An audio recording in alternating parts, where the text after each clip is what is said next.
You didn't notice, did you? You didn't notice when you pretended to be asleep in the car just to have your mother carry you up to bed for the last time. You didn't notice when you ran to the door and yelled "Daddy's home" after work and he picked you up and spun you around for the last time. You didn't notice when the rain washed away your chalk drawings on the sidewalk and you never went back out there to color hopscotch again. You didn't notice that when you dried off after you danced in the rain and jumped in the puddles, you started caring about makeup and hair getting ruined and you never went back out. You didn't notice that you hung up those plastic play phones and never opened it again. You had a real one now and it was not a toy but an addiction. You didn't notice that you put on your shoes after playing in the ball pits and you never took them off again. You didn't notice when you ate ice cream for the last time without counting calories in your head. You didn't notice when you had your last fight with your sister about who got the passenger seat before you started arguing about who got to drive the car. You didn't notice when you stopped believing in Santa Claus as the magic of Christmas was replaced with material wish lists. You didn't notice when you stopped believing in a monster that lived under your bed as it started to come out in the reflection of your mirror. You didn't notice when you went to field day for the last time, when you got your last participation trophy, when you kicked your brother's seat during a road trip for the last time,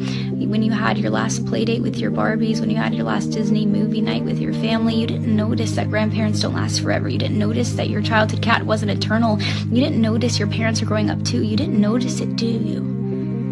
You didn't notice that you grew up, but you notice it now, don't you? You notice it every time you look in the mirror and you were shocked because your reflection doesn't look familiar. You look older, you look tired, you look like it's been centuries since you let your imagination run wild. You look like you don't even remember what it's like to be a child, and you notice that every time you look back at pictures and you notice how you were at the age that little you was always wishing for, and you notice how you never thought you would make it this far. Adulthood was as fantasy as the games you would play, but here you are, and you notice it now, don't you? The time goes by too fast.